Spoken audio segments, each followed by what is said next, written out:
Bonjour à tous et bienvenue dans ce nouveau numéro de Politique et Économie. Cette semaine en compagnie de Jacques Sapir. Bonjour monsieur. Bonjour. Jacques Sapir, économiste, directeur d'études à l'EHESS, l'école des hautes études en sciences sociales. Et vous enseignez depuis peu à l'école de guerre économique de Christian Arbulot. Tout à fait. Alors on va parler aujourd'hui avec vous, Jacques Sapir, de la croissance russe, de l'économie russe. Vous observez dans vos derniers travaux que la Russie a initié un nouveau modèle de croissance.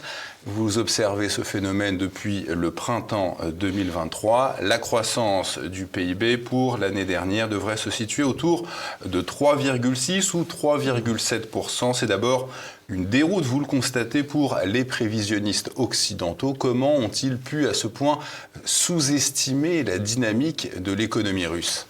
Il y a plusieurs raisons. D'abord, il y a des raisons techniques, tout simplement. Le fait que tous les grands organismes de prévision, alors que ce soit le Fonds monétaire international, la Banque mondiale, l'OCDE, etc., ont des modèles de prévision. Ces modèles de prévision ont des bases théoriques tout à fait discutables. Et évidemment, ils s'adaptent très mal à des changements brutaux, dans un sens ou dans l'autre d'ailleurs. Il faut le dire, à partir du moment où vous avez l'équivalent d'un choc macroéconomique majeur, et les sanctions ont été, à l'évidence, un choc macroéconomique majeur, eh bien ces modèles, pour un temps, perdent largement de leur pertinence. Donc il y a une raison technique qu'on retrouve d'ailleurs en partie dans les prévisions de mes collègues russes qui eux aussi ont sous-estimé assez largement la croissance. Après, la deuxième raison occidentale, est-ce qu'elle n'est pas aussi idéologique ? Voilà, elle est largement idéologique. Cette idée que la Russie ne comptait pas économiquement, ce qui était faux. Donc il y a eu de manière tout à fait évidente un parti pris idéologique. Et puis il y a un parti pris plus directement politique, pas idéologique mais politique. Dans la mesure où il était très clair que les pays de l'OTAN, les pays de l'Union européenne ne pourraient pas intervenir dans la guerre en Ukraine, ne pourrait pas apporter un soutien massif au gouvernement ukrainien pour toute une série de raisons. La première raison, c'est qu'on n'avait pas les armes et qu'on n'a toujours pas les armes pour les donner au gouvernement ukrainien. Il fallait trouver autre chose. Cette autre chose, c'était l'économie. Donc il fallait dire, au moins dans le discours, que les mesures économiques auraient un impact ravageur sur l'économie russe. Mettre la Russie à genoux, comme l'avait dit Bruno Le Maire. Voilà. Même si on pouvait avoir plus que des doutes par rapport à ce genre d'affirmation. Alors, ces résultats de la croissance, en 2023, c'était au début de l'année, Emmanuel Macron avait mis en doute l'indépendance des instituts de statistiques russes. Qu'est-ce que vous lui répondriez, Emmanuel Macron ? Que c'est une remarque stupide. Alors, le problème n'est pas l'indépendance. Le problème, c'est si on veut faire un système de statistiques falsifié, grosso modo, pour donner les chiffres auxquels on veut obtenir. Comme dans les statistiques nationales, vous avez énormément de corrélations d'une donnée à une autre donnée. Il faut refaire la totalité du système. Autrement, les observateurs extérieurs vont tout de suite voir qu'il y a des incohérences dans le système. Ce qui veut dire qu'il faudrait que les gens de Rostat aient truqué, non pas 2 ou 3 données, mais qu'ils aient truqué l'équivalent de 500 ou 600 séries. Rostat, c'est le principal institut de statistiques. C'est l'INSEE. C'est l'équivalent. En rappelant que l'INSEE est sous la direction du Premier ministre en France, donc c'est pas non plus un institut indépendant. Absolument, l'INSEE n'est pas un institut indépendant. Bon, donc déjà on voit que ça pose des problèmes considérables. Et puis il y a un deuxième problème. Les statistiques, on n'en fait pas pour le plaisir de faire des statistiques. Oui, on en fait aussi pour soi-même. On en fait pour soi-même. Les entreprises russes ont intérêt à avoir des statistiques cohérentes. Les administrations. Bon. Donc, ça voudrait dire qu'il aurait fallu avoir 2 systèmes de statistiques. Un pour la propagande à l'extérieur, l'autre pour l'utilisation réelle à l'intérieur. Sans que les Occidentaux le sachent. Or, en fait, nous avons formé les statisticiens russes. Si vous voulez, il y a eu un très grand... Français ? Oui, tout à fait. Nous, Français. Il y a eu un énorme programme d'assistance de l'INSEE à Rostat, Dans les années 90 ? Oui, ça a commencé en 1996 et ça s'est fini en 2004. D'accord. Bon, d'ailleurs, programme auquel j'ai moi-même participé, certains de mes étudiants ont participé au programme. Et donc, nous connaissons très bien, même personnellement, toute une partie des statisticiens russes. Donc, l'idée que l'on puisse avoir un système complet, à côté du système officiel, il y aurait eu des fuites immédiates.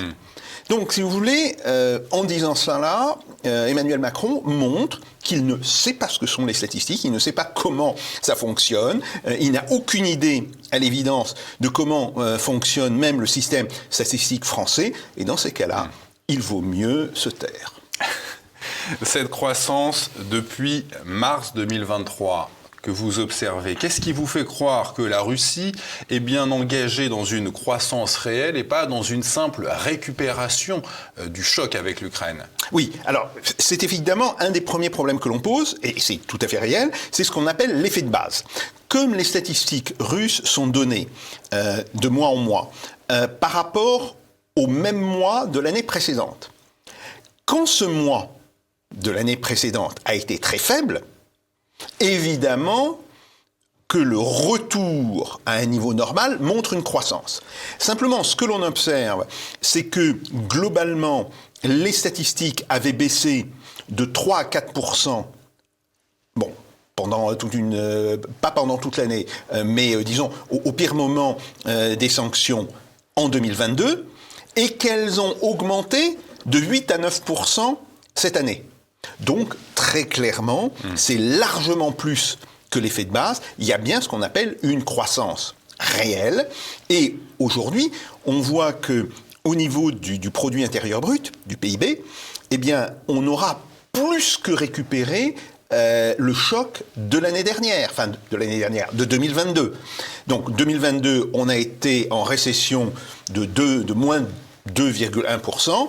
Si on est cette année entre 3,6, 3,7, bon, j'ai même vu que dernièrement, Vladimir Poutine avait annoncé 4%. Je demande à voir, là, 4%, ça me semble un peu haut, mais c'est pas impossible non plus. Mais de toutes les manières, 3,6 ou 3,7%, ça veut dire qu'on est au-dessus du niveau de 2021 et que donc la Russie a bien retrouvé une croissance, je dirais, au-delà du choc des sanctions. Pendant qu'en France, je crois que pour l'année 2023, la croissance se situe autour de 0,9. Même en dessous. Même en dessous, on est plutôt de l'ordre de 0,6. Une croissance au rendez-vous malgré 3 hausses consécutives du taux directeur de la Banque centrale russe. C'était en août, septembre et en octobre, pour un total de plus 7,5% d'augmentation. Il y avait mis une augmentation de 1% en décembre, 4%. Alors, comment vous expliquez cette hausse de la croissance malgré ces augmentations du taux directeur ?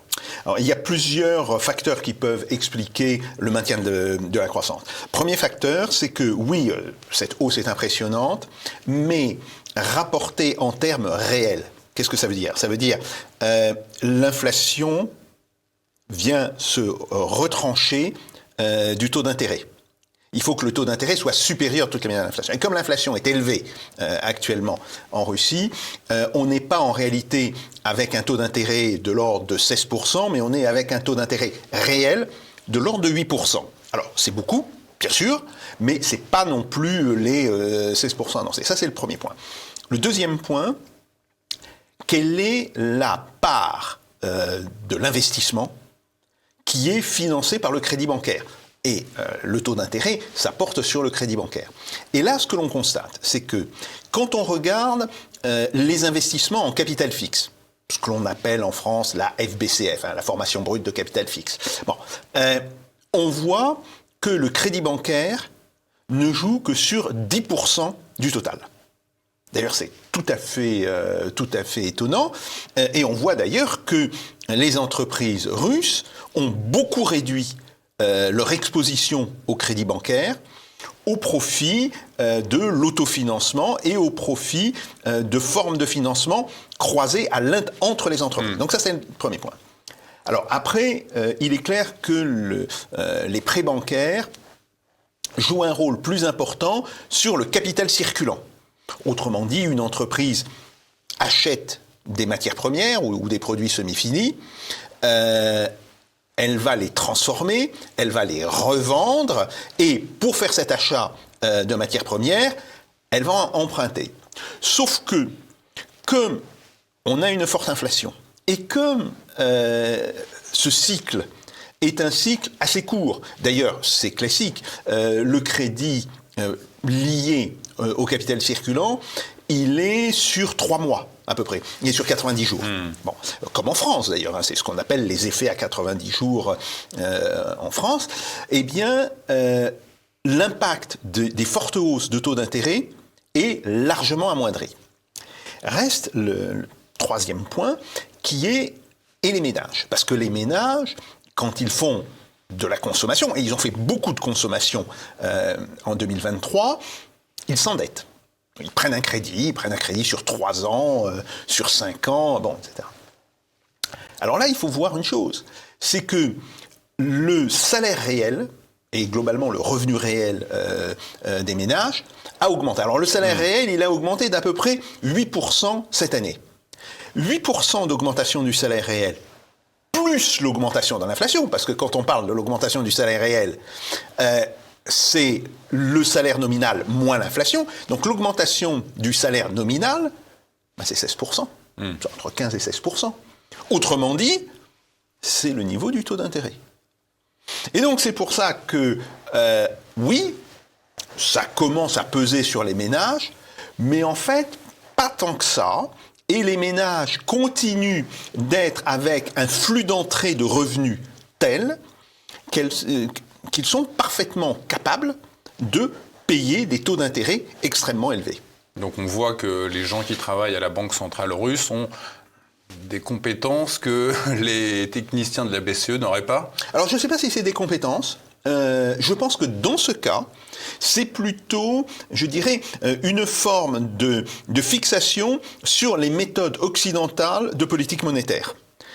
La politique monétaire à l'occidentale, ce qu'on fait en France, ce que fait la Banque centrale européenne, voire ce que faisait la Banque de France, ça consiste évidemment à avoir une politique monétaire essentiellement par les taux.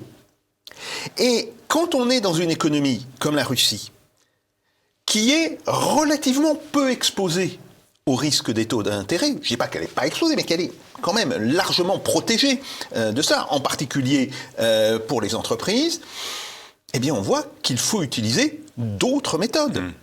D'ailleurs, dans les années 50 et dans les années 60, quand on avait une économie qui n'était pas sans ressembler à ce qu'est l'économie russe depuis 2023, c'était pas des méthodes de taux qui étaient utilisées. C'était des méthodes de volume de crédit. Autrement dit, on jouait sur la quantité de crédit et non pas sur le prix du crédit. Le taux d'intérêt, c'est le prix de l'argent, c'est le prix du crédit. Donc, je pense que c'est beaucoup plus, d'une certaine manière, une obsession idéologique au sein des économistes de la Banque centrale de Russie qui leur vise à dire, voilà, il faut, nous sommes une économie capitaliste, ça personne ne le conteste, donc il faut que nous utilisions les mêmes méthodes que les économies occidentales. Ben non, en réalité, l'économie russe est bien une économie capitaliste, mais une économie capitaliste particulière, comme l'était d'ailleurs la France ou comme l'était l'Italie, parce que si vous voulez, c'est des choses qui peuvent être étendues à toute une série de pays, dans les années 50 et 60. Alors, cette reprise de l'économie russe, vous l'expliquez notamment par la baisse du chômage. Il était en octobre à moins de 3%. Et le retour de la productivité. Alors, quels progrès les entreprises ont-elles réalisé ces dernières années ? Alors, il faut d'abord dire une chose, c'est pas simplement la baisse du chômage, c'est un accroissement de la population en emploi, de la population employée, qui est tout à fait phénoménal. La population employée a augmenté de décembre 2022 à décembre 2023 de 2 millions sur 72 millions chiffre de 2022 à 72,1, 72,2. Là, il y a une petite incertitude. 74,1, 74,2 en décembre 2023. C'est une augmentation tout à fait énorme, si vous voulez, rapporter à la situation de la Russie, où déjà il n'y avait pas énormément de chômage. Donc ça, c'est le premier point. Le deuxième point, effectivement, ça a été une réorganisation des entreprises russes qui fait que... De leur production. Ouais, de leur production, de leur méthode de production, de leur organisation interne, qui fait que, oui, elles ont perdu de la productivité au moment des sanctions. Et on le voit très bien, si vous voulez, dans les chiffres, on voit que, globalement, la productivité baisse de 4 à 5% au moment où les sanctions commencent à prendre de l'effet, c'est-à-dire mars, avril, mai. C'est sur ces 3 mois que l'on voit la chute. Puis, ça reste à peu près stable, puis la productivité commence à remonter, et elle a remonté beaucoup plus vite que ce qui était prévu dans le cours de 2023. Donc, une remontée de la productivité et une augmentation de la quantité de travail dépensé dans l'économie, ça vous donne de la croissance. C'est aussi simple que ça. Alors, au-dessus des entreprises, comment Vladimir Poutine et son administration ont-ils relancé la machine ? Alors, ça a été essentiellement le travail du Premier ministre, M. Mishustin, et puis évidemment des ministres de ce qu'on appelle le bloc économique. Et on voit très bien qu'ils ont joué sur 3 leviers. Le premier levier, ça a été de faire des investissements importants ou des dépenses importantes dans les infrastructures russes. Depuis 2014, c'est ça ? Alors ça, depuis 2014, mais ils ont relancé un programme spécifique face aux sanctions. C'est un programme qui a été décidé en juin 2022. Si vous voulez, c'est en réaction aux sanctions. Et évidemment, quand vous décidez de construire des routes, des aéroports, vous faites de l'activité, tout le monde travaille. Ça, c'est un premier point. Le deuxième point, ils ont protégé une partie de la population. Et ça, c'est assez intéressant. On voit qu'à la demande, cette fois-ci, de Vladimir Poutine, il prévoit de protéger tout d'abord les gens qui se battent. Autrement, ils disent, voilà, pour les soldats de l'armée russe... Et leurs familles. Et leurs familles, il y aura des taux d'intérêt nettement plus faibles que les taux d'intérêt de marché. Les hypothèques seront à des taux eux aussi très bonifiés. L'État va reprendre les dettes des entreprises, des personnes qui se battent, etc. Et puis, le gouvernement a étendu ce type de politique, non seulement aux soldats, mais à l'ensemble des gens qui travaillent pour la défense. Et là, si vous voulez, ça fait beaucoup plus de monde. Donc, cela, plus si vous voulez, les salaires, les soldes, plus généralement, qui sont payés aux soldats qui se battent et qui sont extrêmement élevés. Un soldat, normalement, n'a pas une solde élevée, mais s'il se bat, s'il est dans une zone de combat, immédiatement, il y a toute une série de primes, système qui existe aussi dans l'armée française. Si vous voulez, un militaire peut gagner 3 fois sa solde normale s'il est en théâtre d'opération extérieure, etc. Tout ceci a correspondu à une injection massive d'argent au profit de la population. Ce qui a permis à la population, ou en tous les cas à une partie de la population, qui était en réalité la partie très souvent la moins riche, d'encaisser le choc macroéconomique plus facilement. Relativement bien. Après, l'ensemble de ces politiques, donnant naissance à ce retour brutal de la croissance et à un emploi de plus en plus important, il y a eu tout un phénomène, si vous voulez, très capitaliste d'une certaine manière. On a un marché du travail qui est tendu. Les entreprises ont du mal à trouver aujourd'hui des salariés. Et donc, les salaires nominaux explosent et le salaire réel redevient positif. Il est redevenu positif en octobre de l'année 2022. C'est à ce moment-là que le salaire réel est redevenu positif. Et ce qui était intéressant, c'est qu'on voyait dans les chiffres que dès septembre 2022, il redevenait positif dans certaines régions de Russie. Volga-Viatka et Oural, qui sont les deux régions où vous avez beaucoup d'industries liées à la défense. Donc on voit bien que c'est un mécanisme qui est parti des industries de défense et qui s'est rapidement étendu à l'ensemble de l'économie. Et vous rappelez que c'est plus cette reprise de la croissance le fait des entreprises que le fait de l'État de Poutine. Tout à fait. Et ça, c'est un point qui est extrêmement intéressant. Les entreprises, quand elles ont été confrontées tout d'abord aux sanctions. Alors les sanctions, c'était quoi pour elles? Pour l'essentiel de ces entreprises, c'était l'arrêt des flux d'importation de matières premières ou de produits manufacturés qu'elles utilisaient. Au lieu de se dire, bon, on est dans une situation, on va réduire la production, ils se sont dit, ah bon, si c'est ça la situation, on va chercher comment on peut produire en Russie ce que l'étranger, ou ce que les pays occidentaux plus précisément, ne veulent pas nous vendre. Pourquoi est-ce qu'ils ont eu cette réaction? Parce que dans le même temps, vous aviez le départ de certaines entreprises étrangères. Je dis bien de certaines.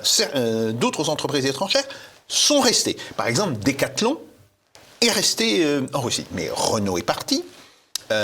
Donc toute une série d'entreprises. McDonald's, bon, etc. Et donc, les entreprises russes et les entrepreneurs russes se sont dit, il y a des parts de marché à prendre. Aider des Chinois. C'est après qu'ils sont allés voir les Chinois, justement pour le faire. Mais la première réaction, c'est de dire, il y a des parts de marché à prendre. Autrement dit, si on conquiert ces parts de marché, que nous abandonnent d'une certaine manière les entreprises occidentales, nous allons pouvoir faire des profits importants d'ici 1 an et demi, 2 ans.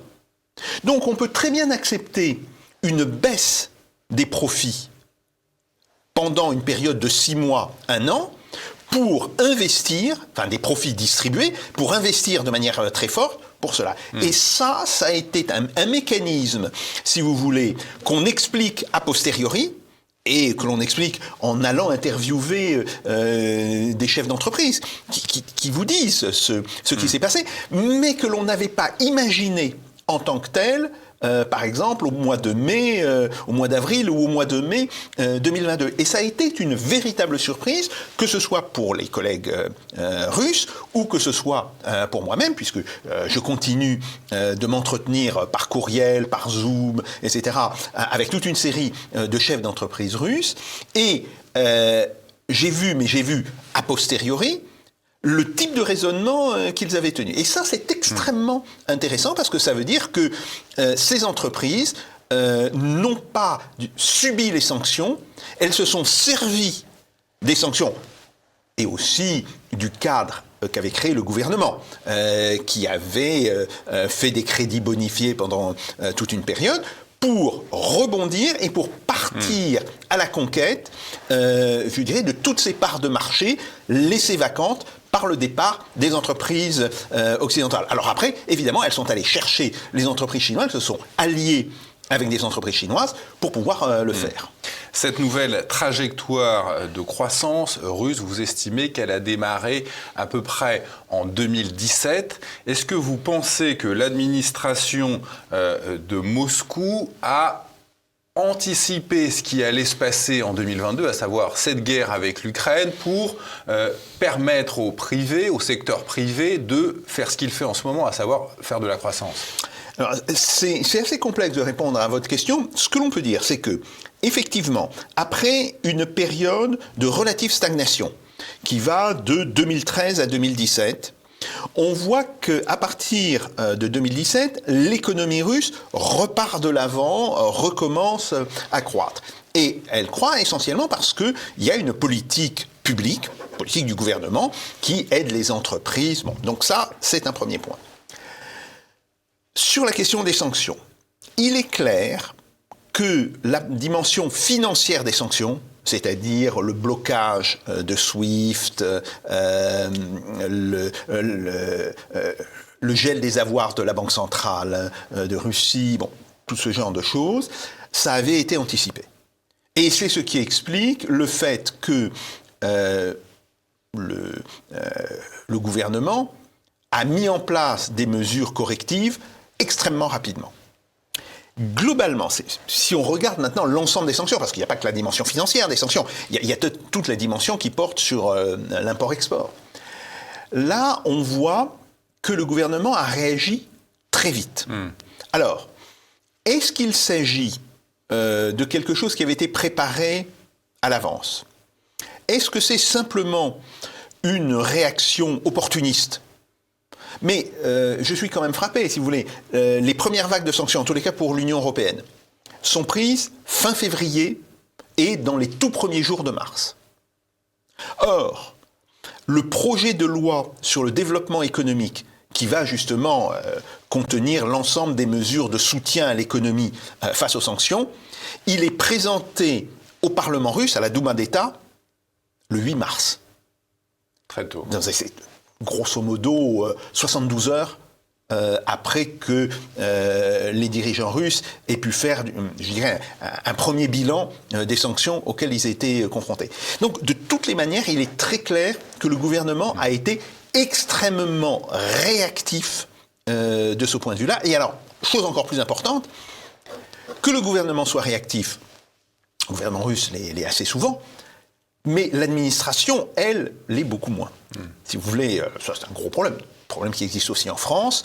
Le gouvernement prend une décision, et le temps que cette décision se traduise sur le terrain, que les différentes administrations s'adaptent, etc., vous pouvez avoir 6 mois, 1 an. Par exemple, lors de la crise de 2008-2010, il avait fallu attendre quasiment 18 mois pour que les mesures décidées au niveau du gouvernement commencent à avoir un impact au niveau de la population. Là, pour le coup... Ils ont tiré les leçons. Oui, on voit que l'administration a été mobilisée beaucoup plus vite. Alors, je suppose que ça, c'est assez typique du style de Poutine. Poutine a dû prendre les grands ministres, si vous voulez, le ministre de l'économie, etc., entre quatre yeux, et leur a dit, écoute, maintenant, tu mets ton administration en ordre de marche, et tu as, grosso modo, 2 semaines ou 3 semaines pour le faire. Et tu m'en rends compte au bout de 2 semaines, 3 semaines. Bon. Mais c'est très frappant de voir comment, dans cette situation, qui est quand même une situation très particulière, parce qu'il faut toujours rappeler, les sanctions prises contre la Russie sont des sanctions sans commune mesure et sans comparaison avec les sanctions qui ont pu être prises contre d'autres pays. C'est plus important que les sanctions qui ont été prises à l'époque contre l'Irak. C'est plus important, évidemment, que les sanctions qui sont prises contre l'Iran.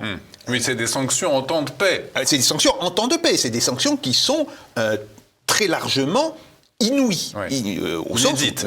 Elles sont inédites. Et là, on voit que, d'une certaine manière, il y a eu une réaction de l'ensemble des acteurs en Russie qui ont dit « Bon d'accord, vous nous déclarez la guerre économique, mais vous allez voir ce que vous allez voir. Nous aussi, on peut faire de la guerre économique. » L'industrie russe a déjà globalement effacé le choc des sanctions occidentales. On voit ça dans un instant. Je le disais à l'instant, l'industrie russe a globalement effacé le choc des sanctions occidentales, plus tôt que prévu, dès le 3e trimestre 2023. Tout cela a été oublié. Sur quelle période les sanctions ont-elles alors eu un réel effet ? On peut dire que les sanctions ont réellement pénalisé l'industrie manufacturière russe globalement de fin avril 2022 à fin mars 2023, sur 11 mois. Et effectivement, ça a été une très grande surprise pour mes collègues russes et pour moi-même. Oui, parce que les optimistes misaient sur 14 mois 14-15 et mois. 30 pour les pessimistes. Oui, tout à fait. Après, si vous voulez, au début de l'année 2023, en janvier 2023, on avait eu encore une réunion par Zoom, et cette fois-ci, les pessimistes disaient « Bon, il faudra compter 18 mois, on pense que l'on verra le bout du tunnel, quelque chose comme vers octobre, novembre 2023 ». Et moi, je pensais que ça serait un petit peu plus tôt. Je pensais que le bout du tunnel, on le verrait vers juillet-août 2023. Et en réalité, on voit dès la fin du mois de mars que l'industrie manufacturière repart de l'avant de manière tout à fait spectaculaire. Ça peut donner de l'espoir aux industriels français, ce rebond russe, malgré les sanctions. Comme quoi, on peut, à la tête d'un État, remettre son industrie en marche, malgré des sanctions internationales. Oui, c'est évident. Si on prend les bonnes mesures. Si on prend les bonnes mesures, et si on n'est pas tombé trop bas. Il faut quand même rappeler que en 2021, donc avant les sanctions, l'ensemble de l'industrie en Russie, ça représentait à peu près 25% du PIB. On est à 9. Voilà. On était à 38 à la fin des années 70, voilà. On est à 9 aujourd'hui. Voilà, vous voyez bien le problème. Vous voyez bien le problème. C'est que, en réalité, la Russie, avant les sanctions, s'appuyait sur une base industrielle qui était non négligeable. Bon, et c'est pour cela qu'elle a pu réagir aussi vite. Oui, il y avait la structure. Tout à fait. La croissance industrielle pour 2023 devra être autour de 5,3%. Elle serait de 8,7% pour l'industrie manufacturière. C'est cette industrie manufacturière qui a été le moteur de la croissance qu'on observe aujourd'hui. Quels ont été les facteurs de développement de cette industrie manufacturière ? Alors, très clairement, il faut quand même le dire, la première raison, c'est le développement des industries militaires.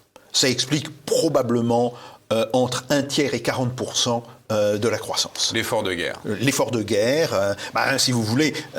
Alors pour cela, on est évidemment tributaire des chiffres des agences de renseignement occidentales, mais la CIA estime que la production de munitions a été triplée entre le début des combats en Ukraine et la fin de 2022. Excusez-moi, mais comment la CIA peut-elle être au courant de choses comme ça ? D'abord, il y a une chose qui s'appelle le renseignement humain. Bon. Il y a des espions en Russie, américains, qui voient ce qui se passe. Bon. L'autre chose, si vous regardez la quantité de température émises par les usines d'armement, par satellite. Ah oui, ils ont des caméras... par des satellites, par des caméras infrarouges. Ouais. Et là, ça vous dit... Alors, quand vous voyez une forte montée, vous établissez une forme de corrélation entre l'activité économique et la consommation d'énergie que vous traquez à travers les hausses de température locales. Et à partir de là, vous arrivez à avoir un chiffre qui est crédible. Alors après, c'est peut-être 3 fois et demi, c'est peut-être... Oui, ça donne un ordre de grandeur malgré tout. Voilà, mais c'est un ordre de grandeur. Donc ça, c'est très vrai. Et vous citiez tout à l'heure un petit peu la substitution aux importations et relocalisation. Tout à fait. C'est un élément qui est important, qui a joué en 2023 probablement autour de 20% de la croissance, et qui est appelé à aller en s'accroissant en 2024 et en 2025. Parce que si vous voulez, quand on décide de faire de la substitution aux importations, il faut acheter des machines, il faut restructurer la production. Quand on veut produire un nouveau produit, ça prend du temps, il faut dessiner ce nouveau... Bref, ça ne se fait pas du jour au lendemain. Et là, on voit que la substitution aux importations, elle a commencé à se faire sentir au début de 2023. Elle se fait sentir aujourd'hui de manière nettement plus forte. Et donc, on peut penser qu'en moyenne, en 2023, elle a joué sur 20% de la croissance, mais elle devrait jouer autour de 30%, peut-être 35% en 2024. Et puis, le troisième facteur, c'est la consommation. Et là, on voit, là aussi, une consommation explosive. Grâce à un niveau de revenu qui a augmenté. Tout à fait, un niveau de revenu qui a augmenté. Et le fait que les ménages avaient restreint leurs dépenses de consommation pendant une grande partie de 2022 et le début de 2023. Parce que les ménages étaient inquiets, si vous voulez. On ne savait pas qu'est-ce qui allait se passer, quelle était cette situation. Donc, c'est extrêmement logique. Les ménages décident d'épargner et de ne pas consommer. Et puis quand ils voient que cette guerre se passe comme le dit le gouvernement, que la fameuse contre-offensive ukrainienne, les Russes n'y ont jamais cru, si vous voulez. Ils ont dit, bon, il n'y a aucune chance que ça puisse arriver à ses objectifs. Donc ils se sont dit, on peut se remettre à consommer. Et comme par ailleurs, les revenus des ménages avaient fortement augmenté depuis la fin de 2022, on a eu un accroissement du volume des ventes de détail de l'ordre de 10%. À partir du mois de mai ou du mois de juin 2023, et qui reste encore, en dépit de la hausse des taux d'intérêt, extrêmement important. Oui, le revenu des ménages, c'est 4,8% de plus entre janvier et septembre par rapport à 2022. Tout à fait. En dehors de cette industrie manufacturière, il y a d'autres secteurs, eux aussi en progression, que vous citez dans vos travaux. La production agricole, la construction, le fret, commerce de détail. Oui. Tout cela progresse. Tout à fait. Alors ça progresse plus ou moins. On sait que l'agriculture, il y a des bonnes années, il y a des années moins bonnes. Mais globalement, l'agriculture est toujours en forte croissance. La construction est effectivement en forte croissance. Il y a même une forme de bulle immobilière, ou en tout cas de spéculation immobilière. Pourquoi ? Tout simplement parce que les gens prennent des hypothèques parce que le taux d'intérêt sur ces hypothèques est très souvent subventionné, on appelle ça bonifié dans le langage technique, et les entreprises de travaux publics sont à peu de choses près en butée de production. Donc, vous avez de plus en plus de gens qui se disent c'est le moment d'acheter un appartement, une offre de logement qui a du mal à monter, qui monte, mais qui monte moins vite qu'a monté la demande de logement. Et donc, le résultat, c'est que les prix s'envolent. Alors, c'est un phénomène qui, il faut le dire tout de suite... On y reviendra à l'inflation tout à l'heure avec vous. Mais ça, c'est un phénomène intéressant. Ouais. C'est un phénomène qui concerne essentiellement Moscou et Saint-Pétersbourg. Mais par exemple, sur Moscou, sur le centre de Moscou, c'est ce qu'on appelle le Kantsov, l'intérieur du premier cercle de Moscou, eh bien, vous avez actuellement des prix au mètre carré, quand vous les traduisez en euros ou en dollars, qui sont à peu près les prix de Paris. Donc, si vous voulez, c'est assez extraordinaire, et ça pose d'ailleurs un très gros problème. Les exportations russes sont aussi à l'origine de ce rebond de la croissance. Celles de l'industrie manufacturière ont retrouvé, voire dépassé leur niveau d'avant les sanctions. C'est qui aujourd'hui les partenaires de la Russie au regard de ces exportations ? Essentiellement les pays asiatiques. La Chine, évidemment, ça c'est évident. L'Inde, qui est devenue un énorme partenaire, alors que ce soit pour les exportations de matières premières, de pétrole, de gaz de la Russie vers l'Inde, mais aussi des exportations de camions, de matériel ferroviaire, etc. Donc oui, l'Inde est devenue un énorme partenaire commercial de la Russie. Et puis après, on a toute une série de pays asiatiques, la Malaisie, l'Indonésie, le Vietnam. Oui, la Malaisie pour les puces, je crois. Ou la Malaisie. Alors là, c'est plutôt les importations. D'accord. Mais même chose. Les entrepreneurs malais, ils achètent des camions russes, ils achètent du matériel d'équipement en provenance de Russie. Et puis, on voit, même chose, l'industrie russe faire son apparition en Afrique. Alors, plutôt en Afrique de l'Est en ce qui concerne les exportations. Traditionnellement, les entreprises minières russes avaient un rôle important en Afrique de l'Ouest. Par exemple, pour la bauxite, Rusal est l'un des principaux opérateurs pour la bauxite au Niger et sur l'Afrique de l'Ouest. Mais là, on voit que, en termes d'exportation, il y a une entrée sur l'Afrique de l'Est, c'est-à-dire essentiellement 3 pays, Kenya, Zambie, Afrique du Sud. Et puis, mais ça reste encore marginal, Éthiopie. Et là, on voit qu'il y a un retour important des exportations russes. Après les sanctions occidentales, vous expliquez que la Russie n'a en réalité jamais été totalement coupée du commerce extérieur, même avec l'UE, même avec l'Allemagne. Malgré la destruction de Nord Stream 2, elles ont servi à quoi ces sanctions occidentales au final ?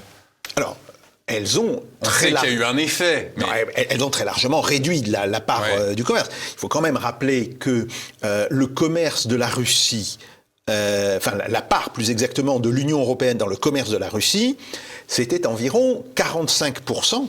C'est énorme, hein, 45% en 2021 ou en 2019. Mais il vaut mieux prendre 2019, c'est avant la crise de la Covid. Bon.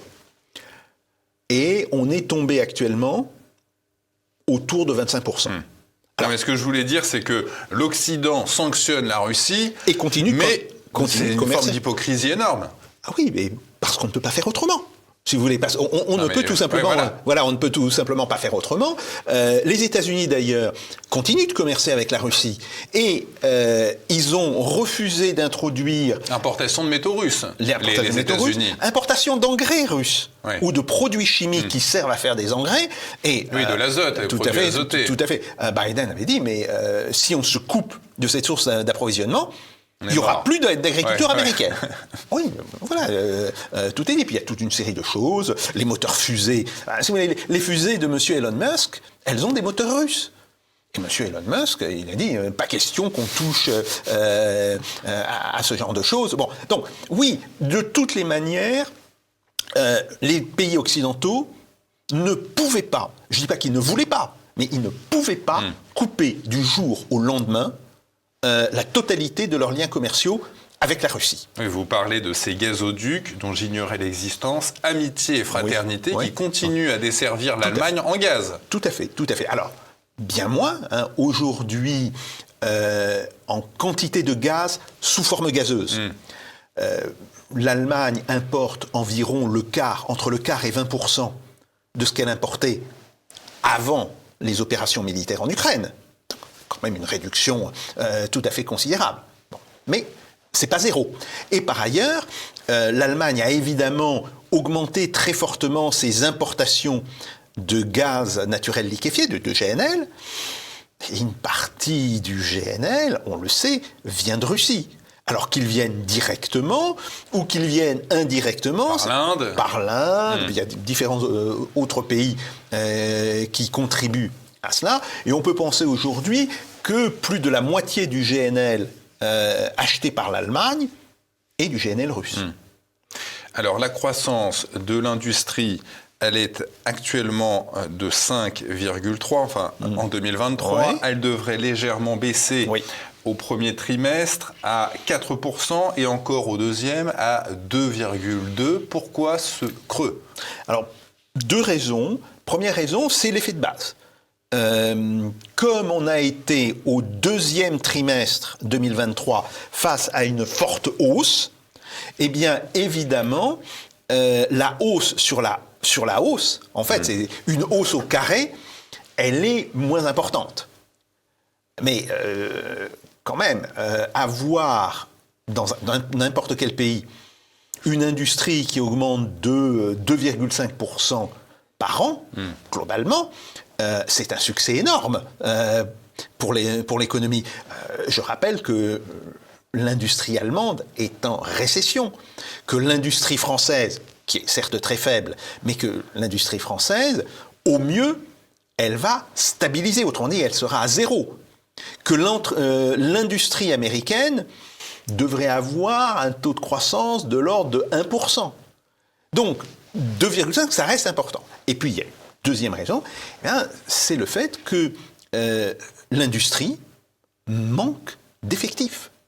Si vous voulez, ils sont passés de 72 à 74,2 millions de personnes employées, mais là, maintenant, il y a un véritable problème. Et dans les enquêtes microéconomiques qui sont faites par l'Institut de prévision de l'économie, les collègues avec lesquels je travaille, on voit que les entreprises signalent que la pénurie de personnel qualifié est de l'ordre de 30 à 35% des postes offerts.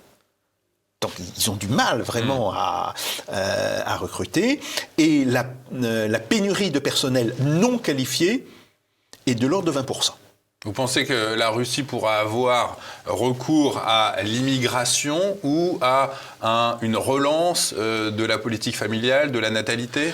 La relance de la politique familiale... Ça se fait pas tout de suite. Mais... Voilà, c'est un programme à 20 ans. C'est un programme à 20 ans. Donc, alors qu'il le fasse, très bien, mais c'est pas ça qui va résoudre le problème immédiat. Alors oui, je pense que la Russie va continuer à être un pays d'immigration. Ça, c'est clair.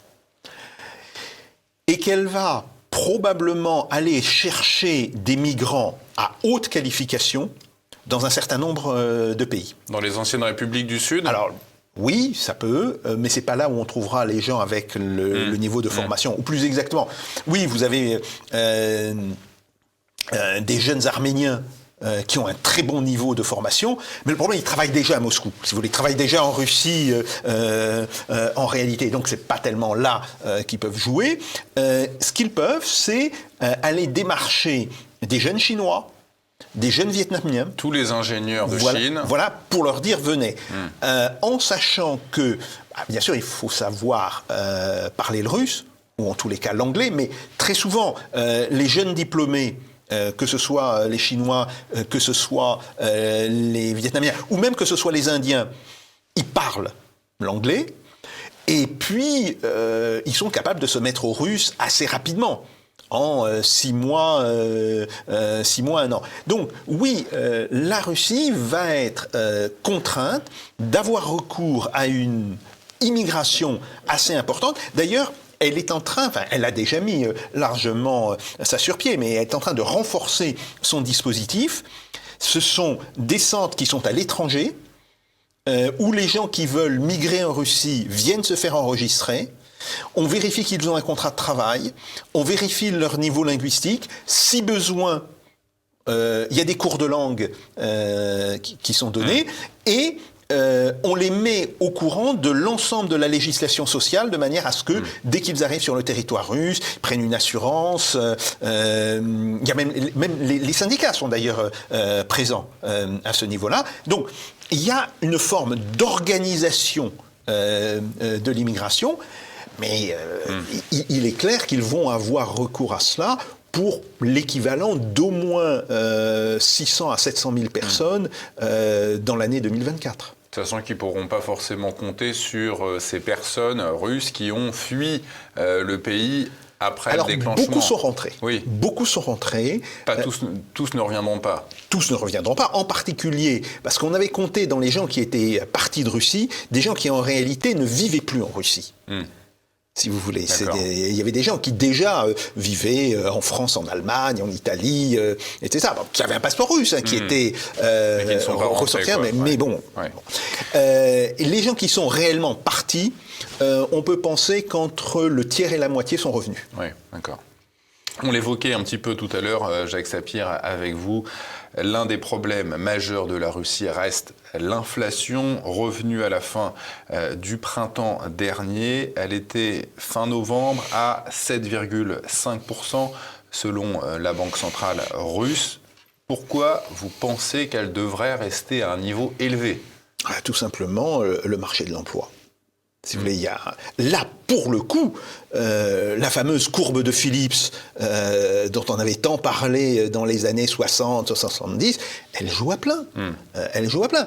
Quand vous êtes dans une situation où il n'y a pratiquement plus de chômage structurel, bon, peut y en avoir un tout petit peu dans certaines régions, mais même là, on voit que c'est en train de diminuer très fortement. On est en dessous de 3, quoi. Donc c'est le plein emploi, quoi. C'est le plein emploi. Le chômage est ce qu'on appelle un chômage frictionnel. Autrement dit, c'est quelqu'un qui quitte son emploi précédent parce qu'il n'est pas content, parce qu'il trouve qu'il n'est pas assez payé, qui s'inscrit au chômage les 2-3 mois nécessaires à ce qu'il retrouve un emploi. Et comme il y a plein d'entreprises... Oui, c'est des transitions. Donc c'est un pur chômage frictionnel aujourd'hui. Et ce qui est très intéressant, c'est que là où il y avait traditionnellement une poche de chômage importante, c'était le district fédéral sud. Autrement dit, toutes les régions du Caucase du Nord, la région de Rostov, la région de Stavropol, etc. Bon, même là, on voit que ce chômage est en train de baisser très rapidement et que assez vite, maintenant, on va revenir dans une situation de plein emploi. Donc, comme on est dans une situation globalement de plein emploi, oui, il est tout à fait logique que l'on ait si vous voulez, le maintien de taux d'inflation relativement important. Alors, peut-être pas au niveau de 8%, de 7-8% comme cette année, mais que l'on soit, par exemple, sur 2024 avec un taux d'inflation de 5%, par exemple, de 5 à 6%, ne m'étonnerait nullement. Alors, la dédollarisation, on en parle beaucoup sur TV Liberté, continue en Russie. Le yuan, la monnaie chinoise, représentait 6% du volume des transactions début 2022. Aujourd'hui, c'est 48%. On passe de 6 à 48. La Banque centrale russe développe ses réserves en or. Ça représente à peu près 1/5 de ses réserves. En attendant, dites-vous, une monnaie de remplacement au dollar. Alors, les DTS, les droits de tirage spéciaux du FMI, sorte de panier de grandes devises mondiales, peuvent-ils devenir la nouvelle unité de compte d'un commerce international ? Oui, c'est tout à fait possible. Et d'ailleurs, cette idée n'avait pas été avancée au départ par les Russes, c'est une idée qui avait été avancée au départ par des économistes saoudiens et algériens, si vous voulez, qui proposaient le DTS en opposition au dollar pour les transactions pétrolières et gazières. D'accord, et les Saoudiens, eux, sont déjà passés au yuan. Alors, ils sont passés au yuan sur une partie. Sur une partie de leur commerce, et ils font une autre partie du commerce en dollars, une partie aussi en roupies, etc. Mais je crois que même l'Union européenne a dû acheter à l'Arabie Saoudite en yuan. En yuan. Total a passé un contrat en yuan à l'Arabie Saoudite. Et on voit très bien que l'Arabie Saoudite cherche à limiter l'impact du dollar sur son commerce international. Bon, qui dit l'Arabie Saoudite, dit aussi l'Iran, enfin, il y a une volonté globale. Après, je pense qu'il faut qu'il y ait un accord international pour l'utilisation du DTS, Donc là, c'est une révision de Bretton Woods, des accords de Brennan ? Non, ce n'est pas nécessaire, parce que vous allez utiliser le DTS comme unité de compte et pas comme unité de règlement. D'accord. Donc vous pouvez le faire même si le Fonds monétaire international n'est pas d'accord. En réalité, on n'a pas besoin de l'accord ou du non-accord. Oui, je crois que les Russes du Fonds monétaire international. Bon, par contre, ce qui est clair, c'est que quand on viendra à des monnaies, cette fois-ci, de règlement, donc pas la monnaie de compte, mais la monnaie de règlement, la monnaie de règlement sera très probablement des monnaies locales, alors qui peuvent être le yuan, que je vous dis, la roupie chinoise, le rouble, qui est utilisé maintenant de plus en plus. Le rouble a beaucoup gagné, il était très faible, mais il a beaucoup gagné dans les échanges internationaux. Oui, tout ceci est possible. Mais l'unité de compte, ça serait effectivement important. Et s'il y avait un accord des pays de l'OPEP pour dire que désormais le prix du dollar, c'est-à-dire le prix du Brent, ou le prix du WTI, autrement dit, les grands prix directeurs à partir desquels vous avez toute une série d'autres prix qui sont calculés, devaient être fixés en DTS et non plus en dollars, oui, ça serait un phénomène absolument majeur pour la dédollarisation du commerce international. Et quand The Economist nous parle en 88 de l'arrivée d'une monnaie appelée le Phoenix et remet une couche avec les GovCoins en 2021, vous ne croyez pas à l'émergence d'une monnaie mondiale en remplacement du dollar ? Si vous voulez, une monnaie, c'est trois choses. C'est une unité de compte, une unité de transaction et une unité de réserve. Pour qu'une monnaie remplisse ces trois fonctions, est très compliqué. Il faut qu'il y ait une banque centrale qui l'appuie. Et il faut que derrière cette banque centrale, vous ayez un État puissant qui l'appuie. Pourquoi la Banque centrale européenne n'a pas réussi à promouvoir l'euro au niveau international? Tout simplement parce que personne ne prend au sérieux l'Union européenne. Oui, parce que les Américains avaient 50 ans d'avance, quoi. Oui, 60 ans d'avance. Oui, mais si vous voulez, on le voit depuis quelques années. La part du dollar ne cesse de baisser dans les réserves internationales. Mais oui, mais l'euro ne monte pas. Mais l'euro baisse en même temps que. Et ce qui monte, par contre, ce sont les petites monnaies. Autrement dit, le yuan, enfin le renminbi convertible, pour l'appeler par son nom, le yen, le franc suisse, la livre sterling, le dollar canadien, le dollar australien, etc. Toutes ces petites monnaies qui, il y a 15 ans, représentaient environ 10% des réserves internationales de change, représentent aujourd'hui quasiment 23%, plus que l'euro, qui est tombé à 21%. Donc, c'est ça. Il faut qu'il y ait, si vous voulez, un État puissant, une banque centrale puissante pour qu'on ait une monnaie complète.